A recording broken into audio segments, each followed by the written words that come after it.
अस्सलाम वालेकुम and welcome to my YouTube channel. तो उम्मीद करता हूँ कि आप सब खैरियत से होंगे।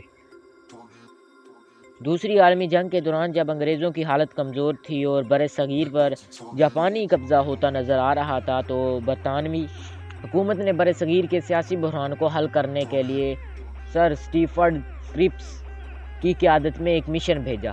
क्रिप्स की हुकूमत की तरफ से तजावीज़ का एक मसूदा देकर भेजा गया था। बरसगीर में आते ही इसने मुस्लिम लीग, कांग्रेस, अकाली दल और दूसरी पार्टियों के रहनुमाओं से मुलाकातों का सिलसिला शुरू कर दिया। एक हफ्ते तक ये सिलसिला जारी रहा।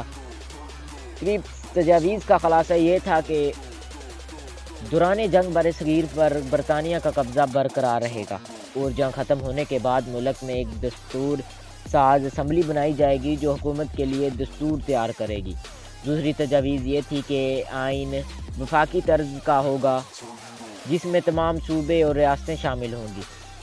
और तीसरा ये था कि दस्तूर में ये गुंजाइश रखी जाएगी कि वफाक में शामिल हर सूबा अगर चाहे तो 10 साल के बाद कवानीन से अलग हो सकता है। इस तरह अलग होने वाले सूबे और रियासतें अगर चाहें तो अपना अलग वफाक भी बना सकते हैं। मुस्लिम लीग और कांग्रेस का इस पर रद्द अमल ये था कि मुस्लिम लीग और कांग्रेस दोनों ने क्रिप्स तजावीज़ को मुस्तरद कर दिया। क्रिप्स तजावीज़ से मुतल्लिक कांग्रेस का मौक़िफ़ था कि चूँकि इसमें बरसगीर की तक़सीम का इशारा मौजूद है, इसलिए इसे ये काबिल कबूल नहीं। मुस्लिम लीग ने भी इन तजावीज़ को रद्द कर दिया। मुस्लिम लीग का एतराज़ था कि इसमें पाकिस्तान के क़याम का वाज़ेह और सीधे अल्फाज में वादा नहीं किया गया। क्रिप्स मिशन की नाकामी के बाद बरसगीर के सियासी हालात मज़ीद ख़राब हो गए। हिंदुस्तान छोड़ दो तहरीक। क्रिप्स की वापसी के बाद कांग्रेस ने हिंदुस्तान छोड़ दो का नारा लगाया। इसका मतलब ये था कि अंग्रेज़ हुकूमतें इख्तियारात हिंदुओं के हवाले करके अपने मुल्क वापस चली जाएं। हिंदू अक्सरती सूबों में कांग्रेसों ने बदअमनी फैला दी। इन्होंने कई शहरों में रेल की पटरियां उखाड़ दी, बिजली के तार काट दिए और मुअत्तद इमारतों को आग लगा दी। मगर जल्दी ही हुकूमत ने इस तहरीक को दबा दिया।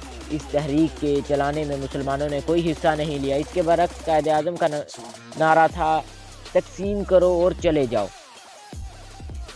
कायदे आज़म की सोच थी कि अंग्रेज़ों के जाने के बाद हिंदू मुसलमानों के साथ कभी इंसाफ नहीं करेंगे, लिहाजा अंग्रेज़ों को चाहिए कि पहले बरसगीर की तकसीम करें फिर वापस चले जाएं।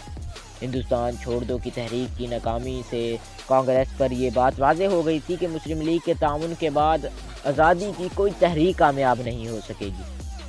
राजगोपाल आचार्य फार्मूला 1944। कांग्रेस के एक अहम रहनुमा राजगोपाल आचार्य ने कांग्रेस और मुस्लिम लीग के इख्तलाफात को दूर करने के लिए एक फार्मूला पेश किया। फार्मूले के अहम नकात ये थे कि मुस्लिम लीग आज़ादी हिंद का मुतालबा करेगी, अबूरी हुकूमत कायम करने में कांग्रेस से ताउन करेगी। जंग के ख़ात्मे के बाद मुस्लिम अक्सरियती अज़ला में इस्तवाब राय के ज़रिए मालूम किया जाएगा कि इनका पाकिस्तान के बारे में क्या फ़ैसला है। कायदे आज़म इन तजावीज़ को मुस्लिम लीग की वर्किंग कमेटी के सामने पेश करना चाहते थे, लेकिन आपसे कहा गया कि खुद फ़ैसला करें। इस फार्मूले के नाकाबिल कबूल होने की दूसरी वजह ये थी कि इस पर अमल दरामद का तरीका कार वाज़ेह नहीं था। यही वजह है कि इस फार्मूले को कोई अहमियत नहीं दी गई। जनाह गांधी मुज़ाकरात।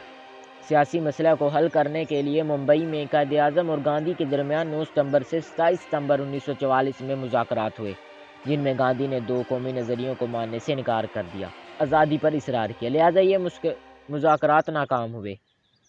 शिमला कॉन्फ्रेंस।